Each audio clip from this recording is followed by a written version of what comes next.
है guys, welcome to my channel. Guys, आज हम पंचायत राज जम्मू एंड कश्मीर पंचायत राज 1989 एक्ट को पूरा डिस्कस करेंगे। इस एक्ट में 2004 टू 11, 2013, 18 इन सारी अमेंडमेंट्स को मैं एक ही वीडियो में डिस्कस करूंगा। आपको एक ही वीडियो में सारा पंचायत राज एक्ट जम्मू एंड कश्मीर का मिल जाएगा। सो गाइस, यूट्यूब पर फैक्चुअल स्टडीज को सब्सक्राइब करें। तो वीडियो को शुरू करते हैं। पंचायती राज एक्ट का पर्पस लोकल सेल्फ गवर्नमेंट को बढ़ावा देना और लोकल डेवलपमेंट को बढ़ाने के लिए वहाँ के लोकल पीपल्स को पार्टिसिपेशन देना, जिससे गवर्नमेंट की स्कीम्स को लोकल लोगों तक पहुंचाया जाए आसानी से और ग्रास रूट लेवल पर डेवलपमेंट की जाए। पंचायत राज एक्ट मार्च 1989 को पास किया गया और 1989 जुलाई को गवर्नर की असेंट के साथ इसे एक्ट बना दी। हिस्टोरिकल बैकग्राउंड की तरफ चलते हैं। 1931 से ही लोगों की डेवलपमेंट के लिए मास मूवमेंट की वजह से राजा हरि सिंह प्रेशराइज हो गए थे, जिसकी वजह से उन्होंने Jammu and Kashmir Panchayati regulation act 1 को लागू किया। 1935 से इस एक्ट को लागू किया और उसके बाद उसमें थोड़ी बहुत चेंजेस की गई 1941 में, फिर 1951 में, 1958 में। टाइम के साथ थोड़ी थोड़ी चेंजेस की गई इन एक्ट्स में। टाइम के साथ ये रियलाइज किया गया कि इस एक्ट में कुछ चेंजेस होनी चाहिए और साउंड फ्रेमवर्क होना चाहिए, जिससे सेल्फ गवर्नमेंट और लोकल गवर्नमेंट को बढ़ावा मिले और डेवलपमेंट को ज़्यादा अच्छे से किया जाए। तो जम्मू एंड कश्मीर में पंचायती राज एक्ट 1989 लाया गया। मार्च 1989 को इसको पास किया गया और उसके बाद इसकी कुछ अमेंडमेंट्स की गई 2011 में, 2013 में, 2018 में थोड़ी थोड़ी अमेंडमेंट्स की गई। लॉ में चेंज लाया गया। तो आगे जाकर हम इसमें सारा डिस्कस करें। पंचायती राज में 3 टायर मॉडल है। 3 टायर मॉडल में फर्स्ट आता है इलाका पंचायत। ये ब्लॉक लेवल पे काम करती है। ब्लॉक लेवल पे सारे डेवलपमेंट की जो प्रोसेसेस होती हैं वो आगे पंचायत को दी जाती हैं। पंचायत अपने एरिया में उन डेवलपमेंट को करवाती है। उसके बाद एक आती है district planning and development board. सबसे ऊपर district planning and development board काम करता है। ये जे&के गवर्नमेंट के साथ मिलकर काम करता है। उसके बाद इनकी इंस्ट्रक्शंस पे ब्लॉक डेवलपमेंट काम करता है और इनकी इंस्ट्रक्शन पे इलाका पंचायत काम करता है। सारी गवर्नमेंट की स्कीम्स को यहाँ तक पहुँचाने के लिए, ग्रास रूट लेवल विलेज तक पहुँचाने के लिए ये तीनों टीम्स मिलकर काम करती हैं। फर्स्ट हम पढ़ेंगे इलाका पंचायत, जो विलेज लेवल पे काम करती हैं। इलाका हम विलेज को भी कहते हैं। इलाका पंचायत को सेक्शन 4 में रखा गया है। इलाका पंचायत पंचायत राज एक्ट 1989 से डील करता है। पंचायत राज एक्ट का सेक्शन 4 ये डील करता है पंचायत राज की एस्टेब्लिशमेंट और कॉन्स्टिट्यूशन से डील करता है। जो भी रूल्स से मिलकर पंचायत राज का इलाका पंचायत बनता है, सेक्शन 4 उन रूल से डील करता है। अकॉर्डिंग टू दिस सेक्शन कोई भी पंचायत का नाम उस विलेज के नाम पर होगा। मीन्स कोई भी विलेज है उसकी पंचायत का नाम उस विलेज के नाम पर होगा। और हर एक इलाका पंचायत में इलाका मजलिस होंगे। इलाका मजलिस वहाँ के वोटर्स को कहा जाता है। वही लोग इलाका मजलिस होंगे जिनका नाम इलेक्टोरल रोल में दर्ज होगा। अकॉर्डिंग टू सेक्शन 24 हर एक इलाका पंचायत में मंथ की एक मीटिंग होनी चाहिए और उस मीटिंग को सरपंच और वहाँ का नायब सरपंच कन्वीन करेंगे। या तो सरपंच करेगा, अगर वहाँ का सरपंच एब्सेंट है तो वहाँ का नायब सरपंच इस मीटिंग को कन्वीन कर सकता है। एटलीस्ट 1 मीटिंग एक मंथ में होनी चाहिए। इसी के साथ हर एक इलाका पंचायत में एक पंचायत एडवाइजरी कमेटी होगी, जिसमें कुछ मेंबर्स होंगे जो वहाँ की अथॉरिटी प्रिस्क्राइब करेगी। उस अथॉरिटी की प्रिस्क्रिप्शन पे इस एडवाइजरी कमेटी में मेंबर्स रखे जाएं। पंचायत की इलेक्शन का कुछ प्रोसेस है। अब देखते हैं इनको इलेक्ट कैसे किया जाता है। सरपंचिस और पंचिस इनको विलेज मजलिस मिलकर इलेक्ट करते हैं, जिनका नाम इलेक्टोरल रोल में होता है। वो सारे मिलकर पंचिस को और सरपंचिस को इलेक्ट करते हैं और यही पंचिस मिलकर नायब सरपंचिस को इलेक्ट करते हैं। अकॉर्डिंग टू सेक्शन 4 के अकॉर्डिंग 7 से 11 तक मेंबर्स होते हैं हर पंचायत में। हर पंचायत में 7 से 11 मेंबर्स होते हैं और पंचिस की सीट्स को SC और ST की सीट्स में रिजर्व किया जाता है। इसको हम डिटेल में आगे पढ़ेंगे। SC और ST की सीट्स रिजर्व होती है पंचिस में। तो अगर टेन्योर की बात करें, सेक्शन 5 में दिया गया है हर पंचायत का टेन्योर 5 इयर्स का होता है और अगर किसी रीजन से पंचायत डिसॉल्व होती तो मिनिमम 6 मंथ के अंदर अंदर इलेक्शन कंडक्ट की जानी चाहिए। ये सेक्शन 5 में दिया गया। सेक्शन 6 डील करता है इलाका पंचायत के क्वालिफिकेशंस और पावर से डील करता है। इलाका पंचायत में इलेक्ट होने के लिए। कोई भी मेंबर अगर वो जम्मू कश्मीर स्टेट का नहीं है या वो किसी गवर्नमेंट का एम्प्लॉय है, वो इलेक्शन में पार्ट नहीं ले सकता। अगर वो इलेक्शन में पार्ट ले लेता है तो उसे डिस्क्वालीफाई कर दिया जाएगा बाद में। मिनिमम एज इसकी 25 ईयर्स होनी चाहिए और उस पर कोई भी कोर्ट केस नहीं होना चाहिए। साउंड माइंड होना चाहिए। ये सारी क्वालिफिकेशंस चाहिए इलेक्शन में पार्ट लेने के लिए। कोई भी सैलरीड पर्सन इलाका पंचायत में इलेक्ट नहीं हो सकता। कोई भी लंबरदार, विलेज का चौकीदार इलेक्शन में पार्ट नहीं ले सकता। कोई भी गवर्नमेंट सर्वेंट जिसे डिसमिस किया गया होगा, किसी गवर्नमेंट सर्विस से या सस्पेंड किया गया होगा, वो भी इलाका पंचायत में पार्ट नहीं ले सकता। ये सारी क्वालिफिकेशंस चाहिए इलाका पंचायत में इलेक्ट होने के लिए। सेक्शन 13 डील करता है पावर्स एंड फंक्शंस के लिए। जो भी इलाका पंचायत के फंक्शंस होते हैं, जो पावर के पास होती है और जो फंक्शंस उन्होंने परफॉर्म करने होते हैं, जो भी काम विलेज लेवल पे होते हैं,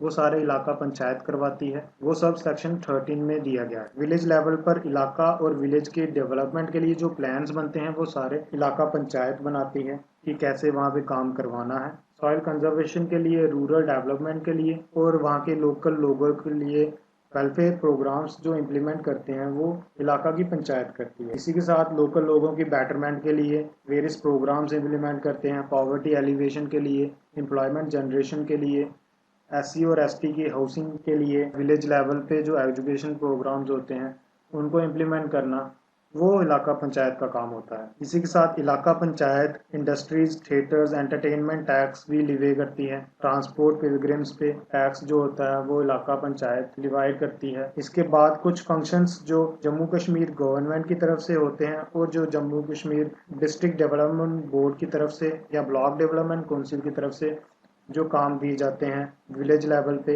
वो सारे इलाका पंचायत करवाती है। ये सारे फंक्शंस इलाका पंचायत के हैं जो सेक्शन 13 में दिया गया। पहले हमने पढ़ा कि सरपंचीज और पंचीज को इलेक्ट कैसे करते हैं। वहाँ के लोकल मजलिस वोटिंग कर इन सरपंचीज और पंचीज को इलेक्ट करते हैं और वो पंचीज मिलकर नायब सरपंच को इलेक्ट करते हैं। अब सेक्शन 7 डील करता है इन पंचेस को रिमूव कैसे कर। अगर कोई पंच या सरपंच, नायब सरपंच अपनी ड्यूटी में नेग्लिजेंट बिहेव करता है तो उसको रिमूव करने का प्रोविजन सेक्शन 7 में दिया गया है। सेक्शन 7 डील करता है कोई भी सरपंच या नायब सरपंच या पंच कुछ मिसबिहेव करता है अपनी ड्यूटी के साथ तो उसको नो कॉन्फिडेंस मोशन पास करके उसे रिमूव कर दिया जा सकता है। नो कॉन्फिडेंस मोशन पास करने के लिए हमें पंचायत के टोटल मेंबर्स की 2/3 मेजोरिटी चाहिए होती है। हर इलाका पंचायत के मेंबर्स, टोटल मेंबर्स, उनकी 2/3 मेजोरिटी के साथ वोटिंग होती है। अगर उसके खिलाफ तो उस पंच या सरपंच को रिमूव कर दिया जाए और उनकी ड्यूटी में इन सब में से कुछ ऐसे बिहेवियर्स होंगे,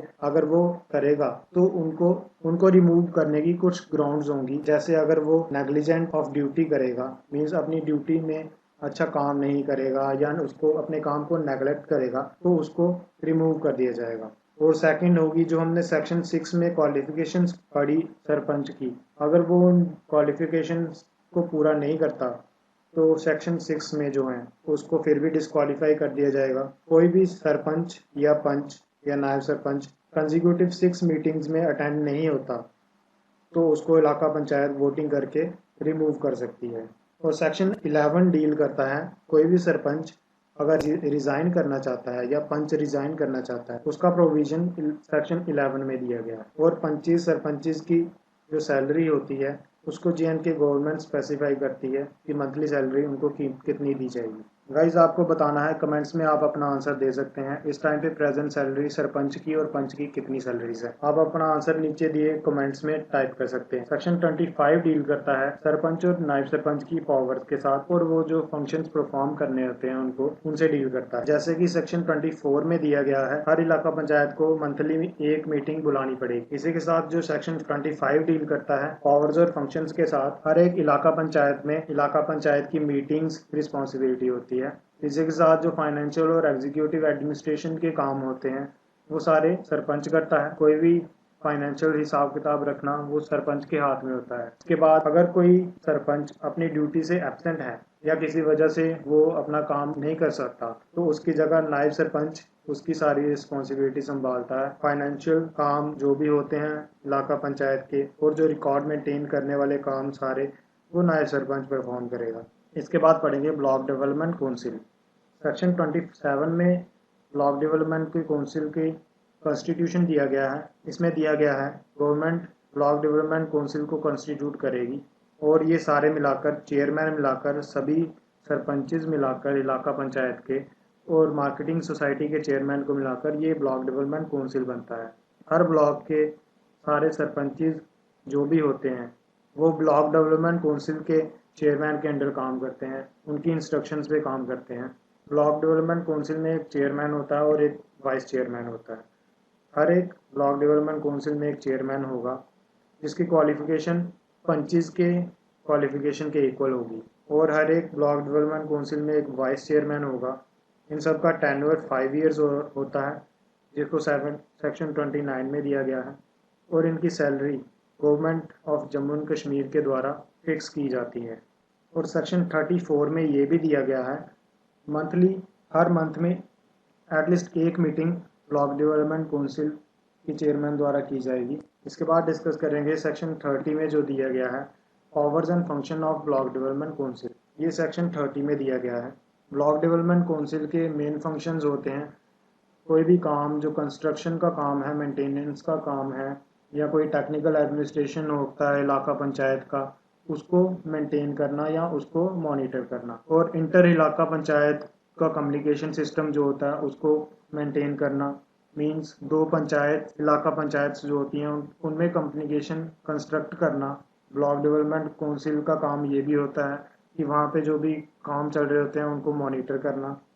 ये सारे काम ब्लॉक डेवलपमेंट काउंसिल के काम होते हैं। और लोगों की बेटरमेंट के लिए ब्लॉक के लोगों के बेटरमेंट के लिए प्रोग्राम्स को सुपरवाइज करना, मॉनिटर करना या उनको प्रोग्राम्स को इम्प्लीमेंट करना, ये सारे काम ब्लॉक डेवलपमेंट काउंसिल के होते हैं। हर एक block development council rural development के लिए, एग्रीकल्चर के लिए और एनुअल हस्बेंड्री के लिए, वहाँ के लोगों की एजुकेशन के लिए इन सब को मॉनिटर करती है। कुछ काम जो JNK की गवर्नमेंट के द्वारा प्रिस्क्राइब किए जाते हैं हर ब्लॉक के लिए, वो सारे काम भी ब्लॉक डेवलपमेंट काउंसिल करवाती है। पहले ब्लॉक डेवलपमेंट काउंसिल के पावर और फंक्शन थे, अब वहाँ के चेयरमैन और वाइस चेयरमैन के जो पावर एंड फंक्शंस हैं उनको सेक्शन 31 में दिया गया है। जैसे हमने पहले पढ़ा, एक मीटिंग मंथली चेयरमैन को कन्वीन करनी पड़ती है ब्लॉक डेवलपमेंट काउंसिल के चेयरमैन को, और ब्लॉक में जो भी स्टाफ को मेंटेन करना, कंट्रोल करना और सुपरवाइज करना, ये सारे काम ब्लॉक डेवलपमेंट काउंसिल के चेयरमैन के होते हैं। और अगर किसी वजह से चेयरमैन एब्सेंट है तो वही काम वाइस चेयरमैन करता है, जैसे सरपंच और नायब सरपंच। सरपंच के सारे काम जब कोई सरपंच एब्सेंट होता है वो सारे काम नायब सरपंच करता है। इसी तरह चेयरमैन के सारे काम अगर चेयरमैन एब्सेंट है वाइस चेयरमैन परफॉर्म करेगा वो सारे काम। इसके बाद आता है district planning and development board. District planning and development board block development के ऊपर आता है। Means district planning development board जो भी इंस्ट्रक्शन देगा वो ब्लॉक डेवलपमेंट को देगा और ब्लॉक डेवलपमेंट उनको इलाका पंचायत को देगी। इसी प्रोसेस के साथ आगे आगे काम चलता है। सेक्शन 45 से डील करता है ये।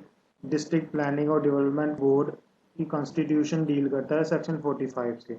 इसमें एक चेयरमैन होता है हर डिस्ट्रिक्ट में और एक पार्लियामेंट रिप्रेजेंटेटिव मेंबर होता है उस एरिया का, एक स्टेट लेजिस्लेटिव मेंबर होता है उस एरिया का, टाउन एरिया कमेटी का मेंबर होता है वहाँ का, म्यूनसिपल काउंसिल का प्रेसिडेंट होता है। ये सारे मिलाकर district planning and development board के मेंबर्स बनते हैं। DPDB का जो चेयरमैन है उसे जम्मू एंड कश्मीर की गवर्नमेंट नॉमिनेट करती है और DPDB का जो वाइस चेयरमैन है उसे बोर्ड के मेंबर्स नॉमिनेट करते हैं। डिस्ट्रिक्ट डेवलपमेंट कमिश्नर का जो चीफ एग्जीक्यूटिव है वो डिस्ट्रिक्ट लेवल हेड के द्वारा नॉमिनेट किया जाता है। सेक्शन 46 डील करता है powers and function of DPDB। DPDB की जो भी पावर्स होती हैं और जो फंक्शंस उनको परफॉर्म करने होते हैं वो सारे सेक्शन 46 में प्रिस्क्राइब किए गए हैं। इनके मेन फंक्शंस हैं कोई भी डेवलपमेंट प्रोग्राम को फॉर्मुलेट करना और उसको डिस्ट्रिक्ट लेवल पे इम्प्लीमेंट करना, मॉनिटर करना, ये सारे काम डिस्ट्रिक्ट डेवलपमेंट बोर्ड के होते हैं। इसके बाद स्कीम्स को फॉर्मुलेट करना, PD डेवलपमेंट के लिए इकोनॉमिक हेल्प देना और PD डेवलपमेंट में कोई भी रुकावट आ जाए उसको दूर करना, ये सारे काम DPDB के होते हैं। एनुअल प्लान फॉर्मुलेट करना या बजट एलोकेट करना किसी भी काम के लिए, सुपरवाइज करना उसको ब्लॉक डेवलपमेंट काउंसिल के लिए, उनको पॉलिसी की गाइडलाइंस देना, ये सारे काम DPDB के होते हैं। मेन चीज़ जो DPDB की है वो है मॉनिटरिंग, इम्प्लीमेंटेशन को देखना कि प्रोसेस कैसा चल रहा है। हर एक विलेज में एक पंचायती अदालत भी होती है। सेक्शन 48 डील करता है पंचायती अदालत से। इसके सारे रूल्स सेक्शन 48 में दिए गए हैं। हर एक विलेज में पंचायती अदालत होगी और उसके 5 मेंबर्स होंगे। मेंबर्स की क्वालिफिकेशन ये है, मेंबर एक लिटरेट पर्सन होना चाहिए जिसकी एज अबव 30 होती है, और वो गवर्नमेंट एम्प्लॉय भी नहीं हो सकता, ना सरपंच होगा, ना नायब सरपंच होगा। ये सारी क्वालिफिकेशन मिला के इलाका के पंच मिलकर किसी एक मेंबर को नॉमिनेट कर सकते हैं और गवर्नमेंट उसे पंचायत अदालत का मेंबर बना सकती है। इनकी टर्म 5 इयर्स होती है और इन्हें भी मिनिमम 3 मेंबर्स की मीटिंग कंडक्ट करनी पड़ती है। सेक्शन 56 डील करता है कोई भी आदमी अगर क्रिमिनल एक्टिविटी करता है कोई, सेक्शन 56 डील करता है क्रिमिनल ज्यूरिडिक्शन। क्रिमिनल ज्यूरिडिक्शन कोई भी आदमी क्राइम कमिट करता है, पंचायती अदालत उस पर ज्यूरिडिक्शन दे सकती है, पर वो सिर्फ 1000 रुपया फाइन कर सकती है या उससे कम भी कम फाइन कर सकती है। 1000 से ज़्यादा उसको फाइन नहीं कर सकती, और अदालत उसको बोल सकती है कि उसे पूरा 1000 रुपया फाइन देना है या उसे कम देना है। ये सारा पंचायती अदालत कर सकती है। इसके बाद आएगा जे.एंड.के पंचायत राज एक्ट 2004।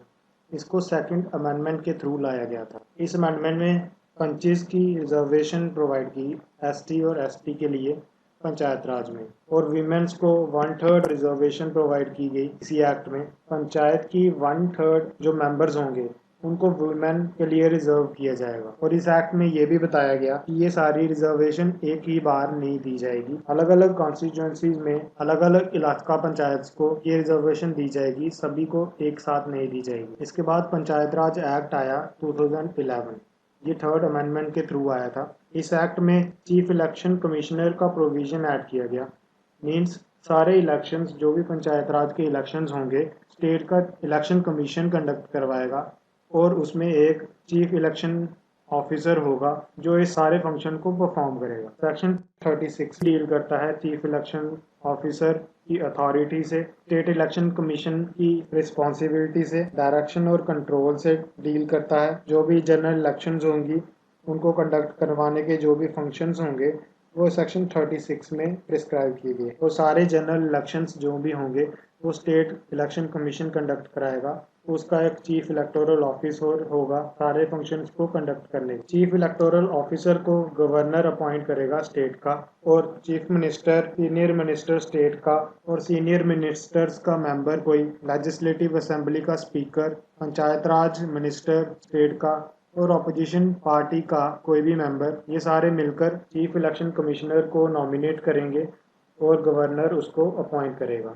ये सारा दिया गया है सेक्शन 36 में। स्टेट इलेक्शन कमीशन की कुछ क्वालिफिकेशंस होती हैं। एनी पर्सन जो एक आईएएस की पोस्ट पर होगा या जिसने किसी सिविल कंट्री के सिविल सर्विस ऑफिस को होल्ड किया होगा, वो स्टेट इलेक्शन कमीशन की पोस्ट के लिए एलिजिबल होगा, और उसे इलेक्शन को कंडक्ट कैसे करवाते हैं उसका एक्सपीरियंस या नॉलेज होनी चाहिए। ये सब क्वालिफिकेशन मिला के जम्मू एंड कश्मीर में स्टेट इलेक्शन कमीशन को अपॉइंट किया जा सकता है।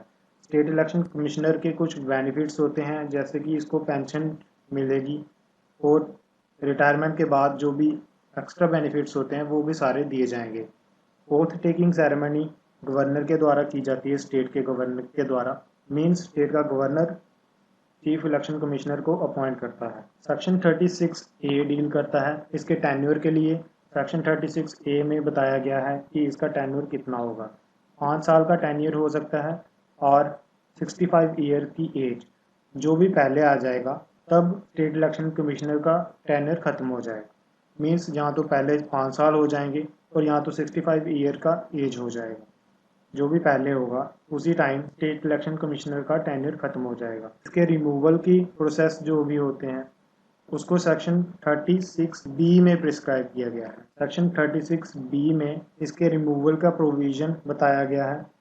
अगर कोई भी इलेक्शन कमिश्नर अपनी ड्यूटी को परफॉर्म नहीं करता अच्छे से और उसकी परफॉर्मेंस में कुछ भी गलत होगा तो उस पर इंक्वायरी बिठाई जा सकती है। कोई भी रिटायर्ड जज या सिटिंग जज इस इंक्वायरी को कंडक्ट करेगा। इंक्वायरी प्रूव होने के बाद गवर्नर उसे रिमूव कर सकता है। इसी के साथ कोई भी इलेक्शन कमिश्नर अगर अदर बिजनेस में इन्वॉल्व है या किसी दूसरे ऑफिस में इन्वॉल्व है, उस ग्राउंड पे भी इलेक्शन कमिश्नर को रिमूव किया जा सकता है।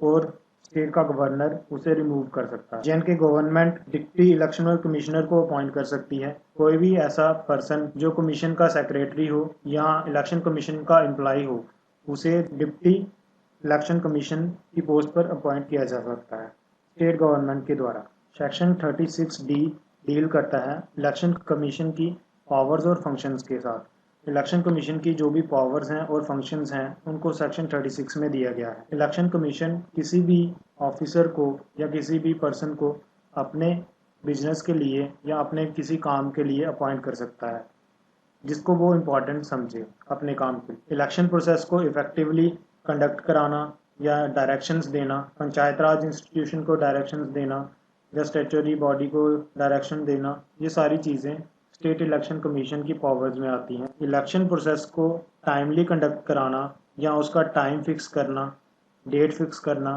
प्लेस फिक्स करना, ये सारी अथॉरिटीज़ स्टेट इलेक्शन कमीशन की होती। और जे.एंड.के गवर्नमेंट की जो भी गाइडलाइंस होंगी या जो भी पावर्स होंगी उनको इलेक्शन कमीशन कभी भी यूज़ कर सकता है। अब पढ़ेंगे पंचायत राज एक्ट 2013। पंचायत राज एक्ट 2013 से सेक्शन 28 में अमेंडमेंट किया गया। इस एक्ट के द्वारा विमेन को ब्लॉक डेवलपमेंट काउंसिल के चेयरमैन के लिए 1/3 रिजर्वेशन प्रोवाइड किया गया। पिछले 2004 के अमेंडमेंट में पंचेस के लिए विमेन को 1/3 रिजर्वेशन प्रोवाइड किया गया था, पर इस 2013 के अमेंडमेंट के लिए ब्लॉक डेवलपमेंट चेयरमैन के लिए 1/3 रिजर्वेशन प्रोवाइड किया गया वीमेंस को। और लास्ट में हम पढ़ेंगे 2018 पंचायत राज एक्ट अमेंडमेंट, जो लेटेस्ट अभी अमेंडमेंट किया गया 2018, इसको पढ़ेंगे। इस अमेंडमेंट के through first time Jammu Kashmir में पंचायत राज ये अमेंडमेंट स्टेट एडमिनिस्ट्रेटिव काउंसिल के द्वारा किया गया, जिसको सत्यपाल मलिक जो पिछले गवर्नर थे उनके द्वारा हेड किया जा रहा था। ऐसा अटेम्प्ट 2011 में भी किया गया था पर वो सक्सेसफुल नहीं हुआ, इसलिए 2018 में स्टेट एडमिनिस्ट्रेटिव काउंसिल के द्वारा ये अटेम्प्ट कंप्लीट किया गया, जिसमें सारी सेंट्रली स्पॉन्सर्ड स्कीम्स को जम्मू और कश्मीर में डायरेक्टली इम्प्लीमेंट किया जाएगा। और इसी अमेंडमेंट के साथ जम्मू और कश्मीर में कुछ स्पेसिफिक शेड्यूल, जम्मू कश्मीर पंचायत राज एक्ट में कुछ स्पेसिफिक शेड्यूल्स को ऐड किया गया और पंचायत को फाइनेंशियल पावर देने के लिए और ब्लॉक डेवलपमेंट को फाइनेंशियल पावर देने के लिए कुछ अमेंडमेंट्स किए गए और इनकी पावर्स को बढ़ाने के लिए कुछ अमेंडमेंट्स किए गए। सो गाइस, एग्जाम पॉइंट्स के लिए ये वाला अमेंडमेंट इम्पॉर्टेंट है, सो प्लीज़ इसको अच्छे से कर लीजिए। आई होप आज का वीडियो आपको अच्छा लगा होगा। प्लीज़ इस वीडियो को लाइक करिए और शेयर कीजिए। अगर आपको वीडियो अच्छा लगा तो प्लीज़ चैनल को सब्सक्राइब कीजिए। जम्मू कश्मीर की सारी हिस्ट्री की वीडियोज़ इस चैनल की प्लेलिस्ट में आप दे सकते हैं। सारी वीडियोज़ आपको वहाँ पे मिल जाएंगी। प्लीज़ चैनल को सब्सक्राइब कीजिए यूट्यूब पे, और फैक्चुअल स्टडीज़ को आप टेलीग्राम पे भी फॉलो कर सकते हैं, इंस्टाग्राम पे भी फॉलो कर सकते हैं। Thanks for watching the video. Have a nice day.